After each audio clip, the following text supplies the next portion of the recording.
hand, and I just stood there staring, and everyone's just kind of walking around the person, and I'm like, this is no mistake. Like, this really is hitting me right at my core. This is not acceptable that people are so addicted, and it's not just drugs. It is everything.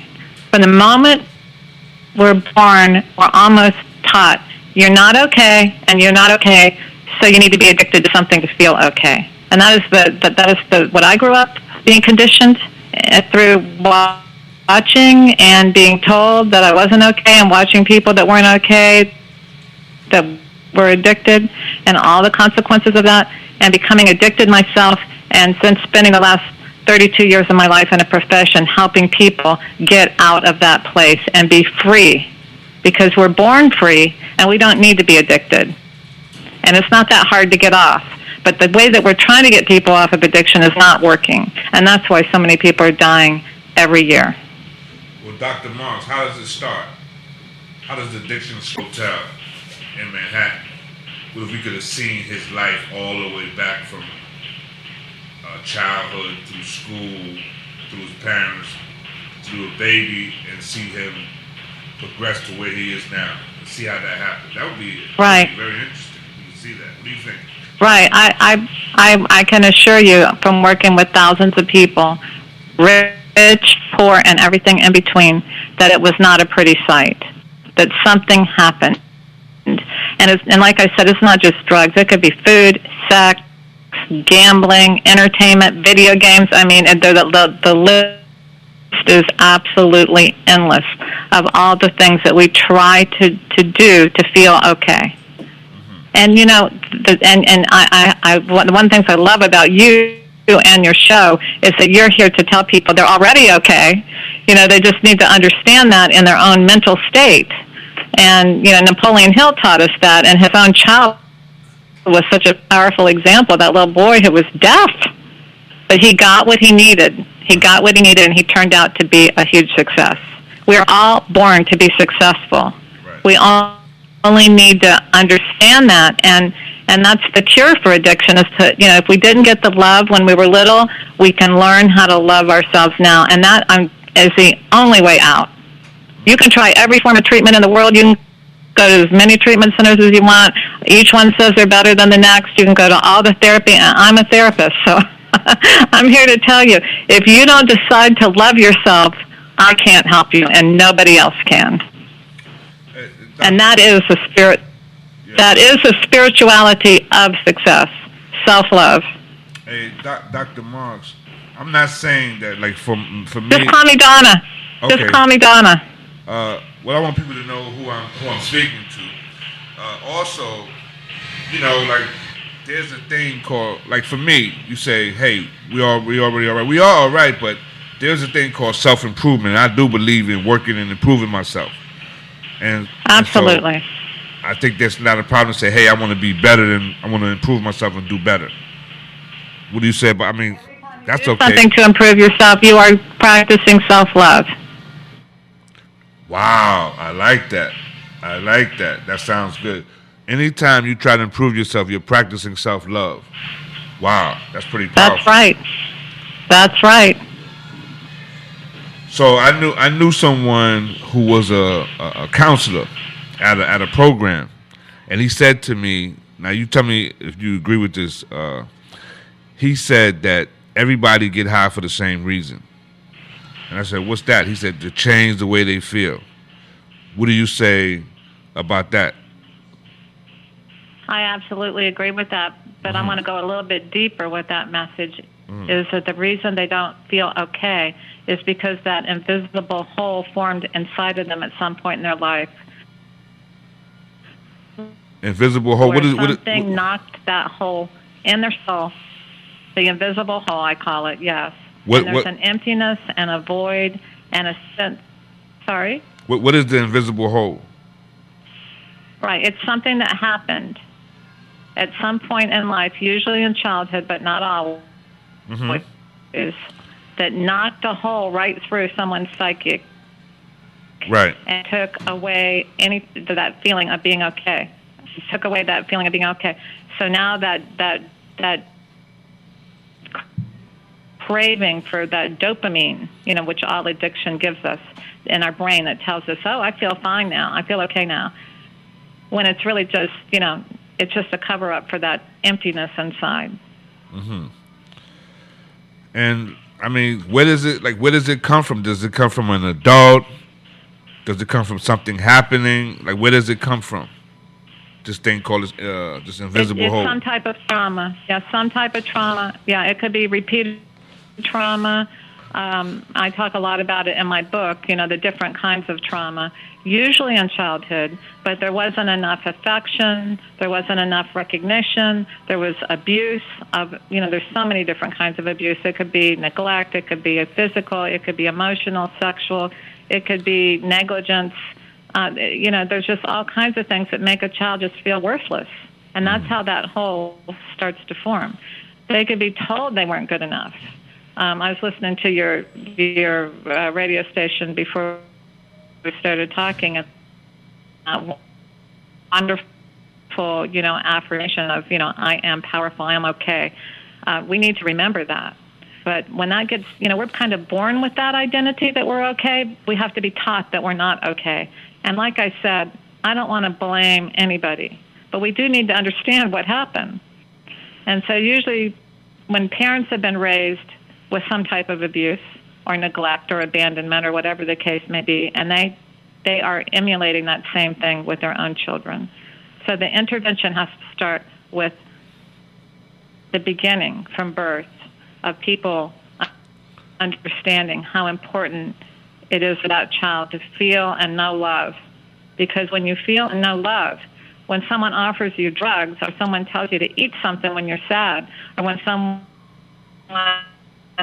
teaches you to use sex as a diversion from how you feel, that emptiness inside, you're never going to be able to be the love that you are. There's always that substitute. Mm-hmm.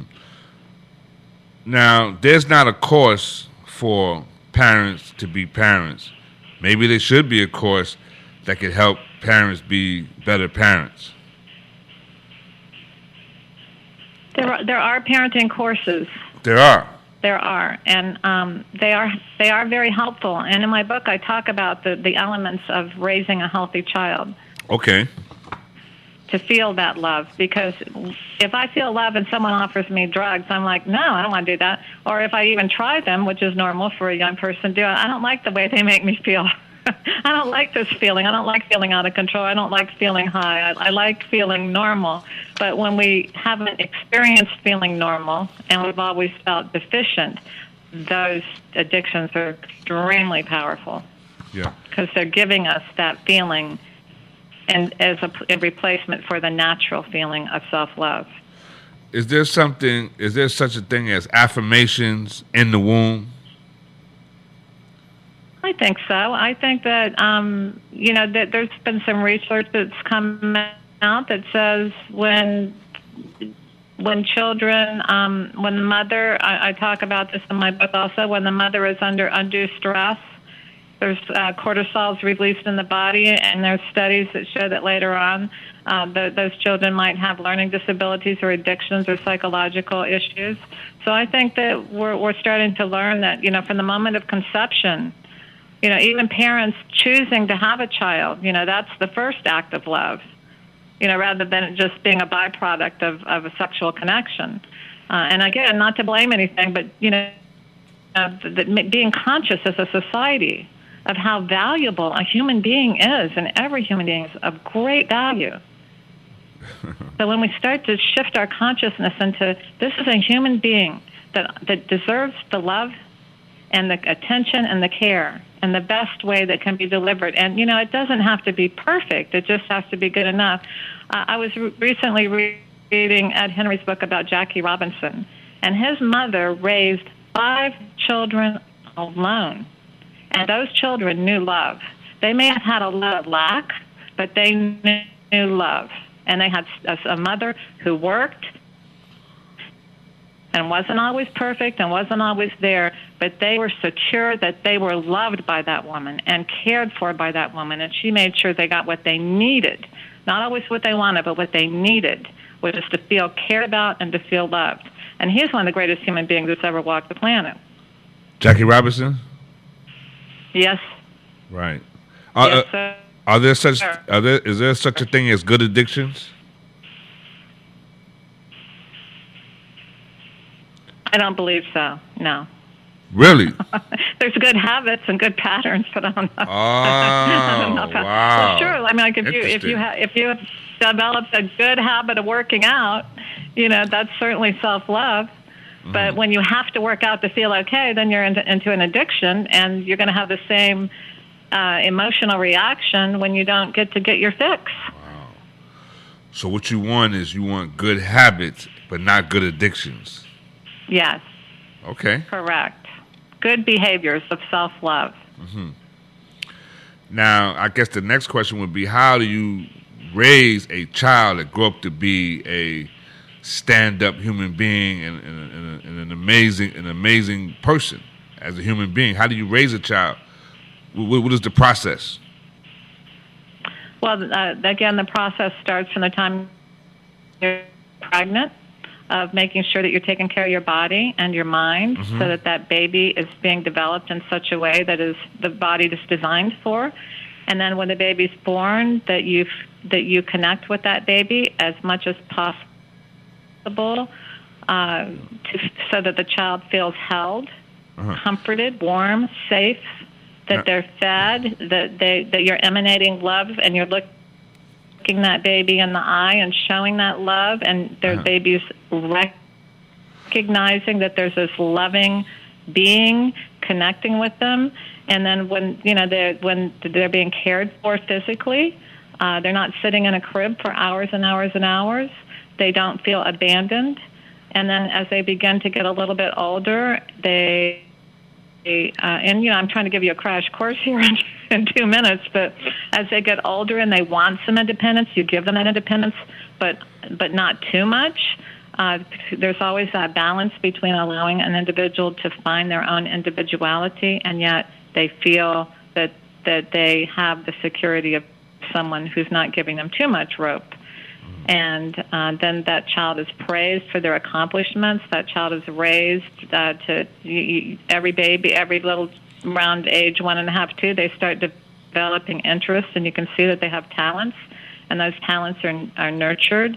If they like to build things, you buy them lots of little building blocks. It doesn't have to cost a lot of money, or you just keep telling them how smart they are, and look at how good you are at this, and you affirm them, and you connect with them, and you show up for their activities and their games and their sports. And as they get older, you start explaining to them about the different challenges they're going to face, and affirm that they're going to make good decisions. And then when they don't make good decisions, you sit down and talk with them and help them to understand how they could have made a better decision. And it's mostly positive, but yet there's also that reality of, if you cross the line, there's going to be a consequence. But the consequence isn't a beating, is some kind of healthy conversation and a consequence that's realistic to whatever they did. So it might be, no, you don't get to go out tonight because you didn't do your chores. So tonight you stay in and do your chores. But it's not abusive. It's given in such a way that a child learns how to cope with the realities of life. Dr. Marks, what happens if their dreams, you support their dreams and aspirations. You don't say, no, don't ever do that. You can't do that. Nobody, you shouldn't do that. There's too many of those people around, or what makes you think you can do that? No, you foster their ambitions and their dreams, because every child has one. Mm-hmm. What happens if a woman is pregnant and she's smoking cigarettes? Well, there's also been some studies showing that that affects the child's ability to learn later as well. It's best for if you wouldn't give a baby a cigarette when it's born, why would you do that before it's born? Right. Now you got people. And why would you do that to your own body? Right. Now you got people that are pregnant and they're drinking alcohol. You got people going so far as being pregnant and smoking this thing called crack. It has happened. Yes. Has happened. Yes. And using other kind of drugs. And that, I know it's very sad, and not only are people doing that, there are actually medically assisted treatment centers who give pregnant mothers drugs. The baby is not addicted to the drug, but the baby is born dependent on the drug, and you have to wean the baby off the drug. I mean, it breaks my heart. But I don't blame these mothers. We have been conditioned as a society. People don't realize what they're doing always, or they do know down deep what they're doing, but they don't know what to do about it. So we're really a society that's been at the mercy of an addictive consciousness. And I'm so glad that you've invited me on your show, because we can get the message out there that it's not that hard not to be addicted once you decide to love yourself. But why would you put something in your beautiful lungs to begin with? So you tried to quit. I used to smoke 2 packs of cigarettes a day. Once somebody told me, she said to me, "Why are you smoking?" I said, "Oh, I love smoking. I started smoking when I was 12 years old. I just love cigarettes. They're my best friend. I like them when I'm happy. I like them when I'm sad. I like them no matter what. From the time I get up to the time I go to sleep, I like smoking cigarettes. I love to smoke." And she said to me, "When you can say you love yourself as much as you love cigarettes, they will no longer have a hold on you." And that was the magic word that I needed to hear. I didn't quit that day, but it was within a year that I did quit smoking. Mm-hmm.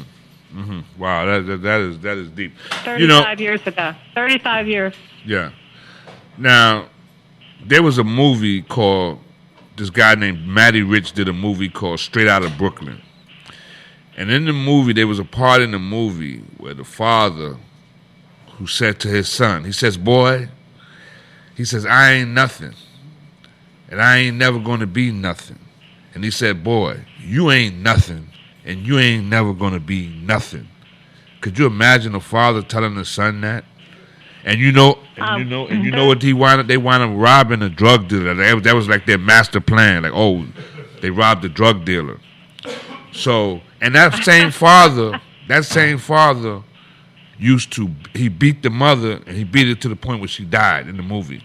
So when you see a scenario like that, can you break that scenario down, Dr. Marks? Yes, because that father who beat that mother till she died, that's what he saw growing up. That's what he experienced growing up. Right. And he was reenacting that same trauma. Right. And it's so, so sad. It's unbelievable how many fathers tell their sons that they are worthless, and they say it in one form or another. And, we have to start off, even with little children, you can see them in school. You can see what's going on, and start teaching them from the first day that they go to nursery school. They are not worthless, no matter what they're told. They are amazing. They are amazing human beings, and they have a reason they're here, and they have a purpose to fulfill.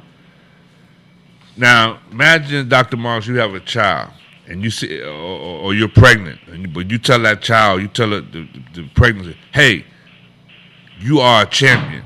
You were born a champion. You were born to be a champion. You're great. You're amazing. You're dynamic. You can make things happen." What happens if you tell a child something like that? Feed those kind of affirmations to your child. Excuse me? That's the program that they will fulfill. Okay, well, that's what we got to. That's what we got to do. We got to get that message out. That's the affirmations you have to feed. Because, like, a lot of people, like, I tell people, you're great and this and that, and they be like, "Who, me? Not me. I'm not great. I ain't nobody." I mean, people feel that way. And I guess they've been fed this message. They don't believe you. Right. They don't believe me. Why is he telling me that? Right. Yeah, he wants something. Exactly. He wants something. But they have to learn to tell themselves that. Right. I had to be willing when I was a 16-year-old single. Well, I was 18-year-old. I got married when I was 16. By the time I was 18, I was divorced.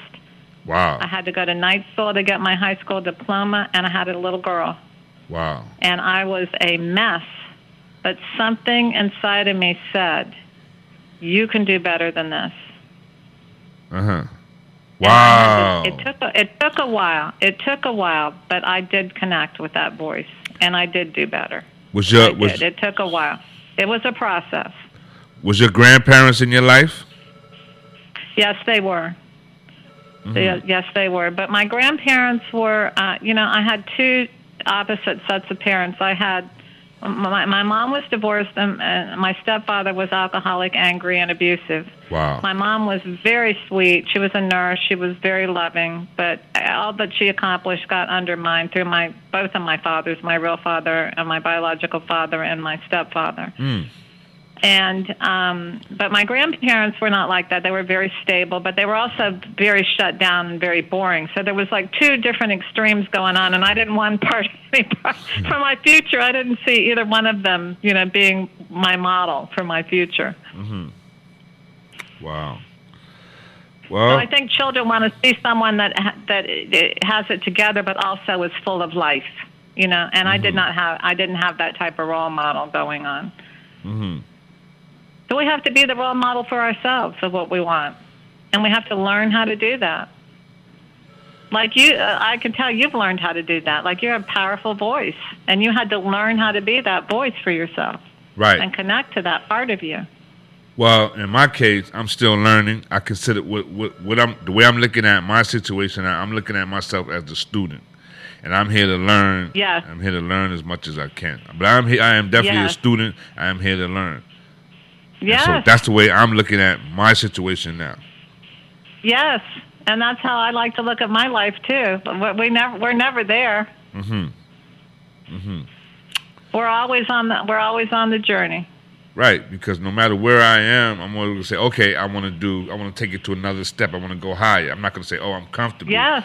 Let me just relax here. I'm going to, hey, well, let me go to the Yes. next level. Let me just keep going. Right. That's the way I. Every time I start feeling like, oh, you've got it, you passed the test. Then something will happen. I'll find myself feeling angry and upset with somebody over nothing. Yeah. And I'll be, yeah, you're really there, Donna. You're really there. Now, so you're located in Florida. Yes. Now, what is it like now, and what's going on in Florida right now? With the addiction? No. Well, in general, like what's going on in the communities in Florida, addictions, and the whole picture. Yeah, this is like the capital of treatment, I think, down here. We've had Really? We've always. Oh, sure. Yeah. There's a lot of treatment centers down here, and people wind up staying. Some of them are better than others. We have a huge addiction problem in Florida. There's a huge addiction problem on the whole world. A lot of people don't even realize they're addicted. They think they're just social drinkers, or they just enjoy eating, or they have fun gambling. They normalize their behavior because they don't realize they're addicted until they try and stop doing it, and then that's a real struggle. And then they start again, and then they start back worse than what they did before. But anyhow, in Florida, there's a lot of therapy. There's a lot of treatment centers. But there's also a lot of, there's a lot of healing going on. There's a lot of people that care and are trying to help, and that's the good news. Other than yourself, who are some of the people that you study to help keep you grounded or keep you on a level of being a better person? Who are some of the people that you study? Well, I've had a lot of help. I've gone to quite a few different 12-step programs. I've had a lot of therapy. I had a lot of Gestalt therapy, which really helps to deal with those original wounds. I was in psychoanalysis for 13 years. I've done tons of workshops. I've studied spirituality. I went to Peru and studied there. I went to Israel, studied a little bit there. I studied Kabbalah. I've been teaching A Course in Miracles for 15 years. I was a student of Michael Singer, who wrote The Untethered Soul. He's been on Oprah a lot lately, and studied under him. So I'm like you. I'm always a student and learning. My favorite is A Course in Miracles. I teach that every week, and we have some videos on Facebook page and on YouTube. And but I'm always a student. Like you, I will never arrive. I'm always on the journey. And what is the Course in Miracles about? Oh, that's wonderful. It's a textbook and daily exercises that teach us how to recognize that we aren't just human. We also have a Holy Spirit within each one of us, and we can learn how to access that, which I call love. You know, sometimes people don't want to get into the whole conversation about spirituality and all. So I just said, well, do you believe the word love? Yes, I believe that. Okay, we'll just say there's love within you. And it talks about how we also have an ego. And that ego is not the healthy ego, but it's the ego that developed out of the pain that a person goes through in life. And it becomes full of fear and guilt and shame and anger. And so we can learn how to train ourselves to access the love instead of the fear. And once we do that, we're on the path. Mm-hmm. We're on the path of forgiveness. We're on the path of empowerment. We're on the path of why we're here, to accomplish our own individual life purpose and goals. And more importantly, to be happy. I was not a happy person when I was younger. I was very depressed, suicidally depressed. Mm-hmm. And when I started studying the Course in Miracles about 30 years ago, it changed my life. And I wake up happy. I go to sleep happy. I don't always have a happy day, but underneath it all, I maintain that because it's our natural state to be that way. It's our natural state to feel good. Yeah. Even when something good isn't happening, we know we're going to be okay. We know it's going to be okay. Yeah. How many? Even though it doesn't feel that way, we know it. How many children do you have? I have 3. Okay. Boy, girl. They're all. Yeah, I have 2 daughters and a son. They're all addiction-free. Wow, nice. Not because I raised them that way, but because we've learned as a family. We learned as a family. Wow. Yeah, it's a beautiful thing. My youngest daughter is a powerful force in the community for recovery. She even started her own business that evaluates treatment centers. And she's always out there helping people. Every day I hear, oh, your daughter is amazing. She's involved in the drug task force. She's involved in helping the homeless. She's just a power. Right now she's working with a treatment center. My son has never used any type of drugs at all. He's an attorney. And then my oldest daughter in Gainesville is raising her whole family from a place of sobriety and recovery. I have 3 grandchildren. And she's raised them to all be really powerful, self-loving individuals. Wow, that's nice. And I'm so blessed for that, so blessed. That's nice. So yes, it is. We're breaking the lineage of, addiction. It stopped. Right. It stopped. Wow, that is awesome. That is awesome. And Rick, addiction can be eradicated. Because when children are raised on love rather than video games and, drugs and cigarettes and alcohol and sex and whatever else is going on, abuse, when they're raised on love, they just never have the desire to be addicted to anything. It just will not have any appeal. Right. That's Is there such a thing as a 12-step program, a motivational 12-step program? Is there such thing as that? Not that I know of, but that would be a good one to start. Yeah. How do you start a motivational 12-step program? I think there's a lot of motivational programs out there. 12-step programs are usually to stop a behavior, not to gain one. So I guess it would be 12 steps for motivational people. What's that? A motivational people? Yeah, people who aren't motivated. Right. So okay. So now we flipping the script. Like you say, usually yes. The 12-step program is to stop something, but now we're doing the 12-step program to add something. Now, how does that work? Yes. How does that work, Donna? Well, I think most of the 12-step programs do that. You take away the addiction and you add self-love and spirituality. Uh-huh. So I don't think it would work much different than that. Right.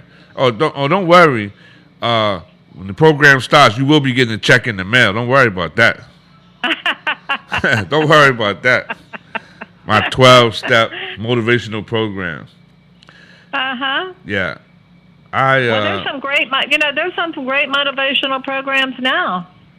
Yeah, I have, Dr. Donna Marks. I have grown to love this thing called motivation and positivity. I'm not saying I always do it. I don't say I have perfected it 100%, but I really do believe that it's a program that can help a lot of people.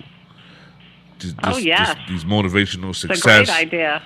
Principles. You mentioned Napoleon Hill, and Napoleon Hill is awesome. I love the Napoleon Hill Foundation and the work that they're doing, and anybody that's doing anything positive, motivational, I love and respect. I admire what they're doing. Yes. Yeah, I admire what they're like even you helping people with addictions. That's a powerful motivational principle, because sometimes to get to the motivation, you have to get past all the addictions first sometimes. Right. Yeah. Yes. Well, the minute you're doing something that you're motivated to do, you're also choosing to love yourself, like we talked about earlier. So once that happens, once that little teeny beam of a light comes from within you, and you can call it motivation if you want, it's self-love. And once that happens, darkness doesn't work anymore. Wow. Yeah, self-love. Self-love. Self-love doesn't mean that you don't love anybody else. It means that, can you break it down what self-love means, and that it does not mean that you don't love other people? Can you break down self-love? You can't love other people until you love yourself. Wow. Because everything is a reflection of that. And nobody can love you more than you love yourself. So what do you say when you see someone and they don't know how to treat people? Could that also be an addiction, not knowing how to treat people? I think that people who don't know how to treat people don't know how to treat themselves. Wow. Because because when they know love, they want to share and receive it. They don't want to treat someone poorly. Wow. So when you go into a store, now what do you do? You go into a store to buy something, and the clerk or the person is not what you would say would be a kind or nice person. How do you deal with that? Be kind and nice. Back to the person, even though they're not being kind and nice. Right. Now, can you speak? Now, I'm not saying I do it all the time. I fall downward rather than upward. But the minute I walk out there, I use my Course in Miracles. I go, oh, you didn't pass that one, did you? Because the Course says every encounter is a holy encounter. Mm-hmm. So I can go right back in and say, I apologize. Yeah. I didn't mean to say or do whatever, and I hope you have a great day. No. There is, and if someone just isn't responsive, that's okay. They don't have to be. But it doesn't have to pull me down into the loveless state. I can still stay in a place of love and compassion for that person. Now, how does service come into play when you talk about the exit maze, your book, one addiction, one cause, one cure? Does the principle of service come into play? I think service is so important, because if we're not sharing the love, then we're not receiving it, because it's the same thing. Mm-hmm. The more I give, the more I receive. Right. Not necessarily from that person, but from myself. I receive a wonderful feeling of sharing, mm-hmm. and that is love. Right. Now, the more, I'm not supposed to burn myself out on service work, but giving back is so enriching and such a wonderful feeling that why would anyone want to deprive themselves of that? Right. Right. So there's this man. You probably never heard of this man. He goes by the name of Reverend Dr. Martin Luther King Jr. One of my most favorite teachers of all time. Okay, so he did a speech called The Drum Major Instinct. And in that speech, there's a piece called To Serve. And he says that the greatest among us are servants. Yes. And some people, if you go like, hey, are you a servant? They look at you like you crazy. What? I ain't no servant. I ain't serving you. I ain't serving nobody. I'm not no servant. But Dr. King said the greatest among us are servants. Because he's talking about a whole different concept than what people are hearing. Ah. When they're hearing servant, they're hearing slavery. Ah. They're hearing subservience. They're hearing less than. But a servant is someone who's here on a mission for a higher cause, like he was. He's a servant for mankind. He's a servant for a higher power. He's a servant to fulfill his purpose of teaching love, and anything less than that being unacceptable.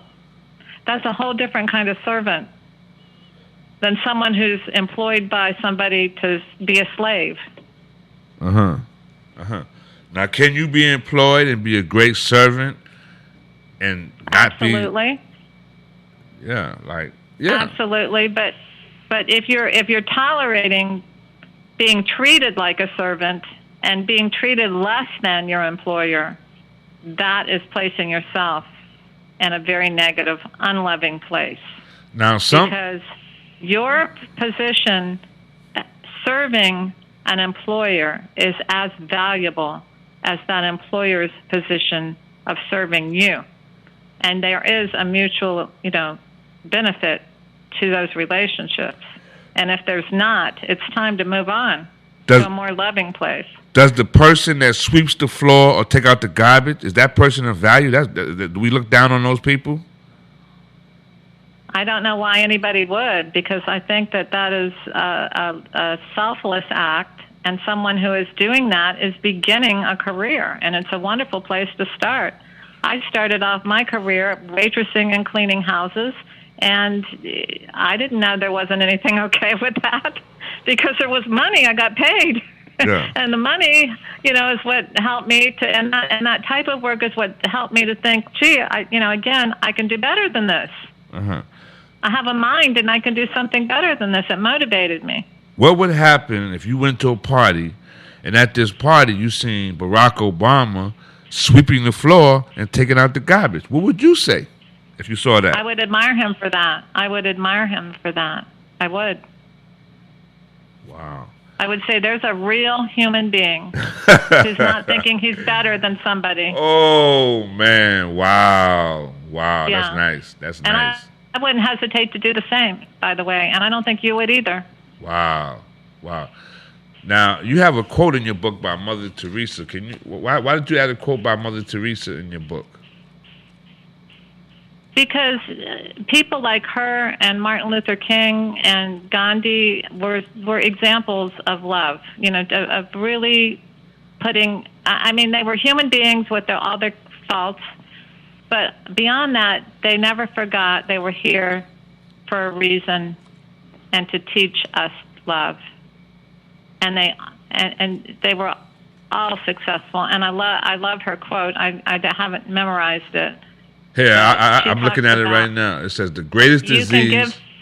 Please read it, yes. The greatest disease in the West today is not TB or leprosy.